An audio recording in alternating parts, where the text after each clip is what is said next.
Hello book readers.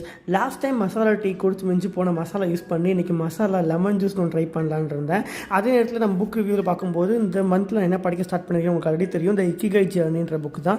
இதோட author யாருன்னு உங்களுக்கு தெரியும், ஹெக்டார் கார்சியா அண்ட் ஃப்ரான்சிஸ் மிராலஸ் தான். ஸோ இக்கிகை புக் படித்தவங்களுக்கு கண்டிப்பாக இக்கிகை ஜர்னி புக் ரொம்பவே பிடிச்சிருக்கும்னு நம்புகிறேன்.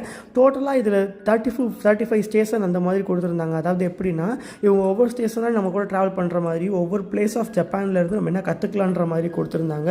ரொம்பவே சூப்பராக இருந்துச்சு. நான் இன்றைக்கி ஃபஸ்ட்டு படித்த ஸ்டேஷன் என்ன பார்த்தீங்கன்னா, ஃபஸ்ட் ஸ்டேஷன் சின்கான்சன்றது தான். சின்கான்சன்றது ஒன்றும் இல்லை, புல்லட் ட்ரெயின் திங்கிங் மாதிரி. அதாவது இம்பாசிபிள், நம்ம நினைக்கிற எந்த விஷயமே இம்பாசிபிள் கிடையாது, எல்லாமே பாசிபிள்ன்றது தான் ஜாப்பனீஸோட ஒரு டெக்னிக். ஸோ என்ன பண்ணுறாங்கன்னா, இம்பாசிபிள் என்னென்னு சொல்லி லிஸ்ட்டு ஒன்று எழுதி வச்சுக்கிறாங்க. இம்பாசிபிள் டாஸ்க்கையும் ஒரு பாசிபிள் டாஸ்க்காக மாற்றுறதுக்கான எஃபோர்ட் அவங்க போட்டு அதில் அவங்க வெற்றியும் பெறுறாங்க.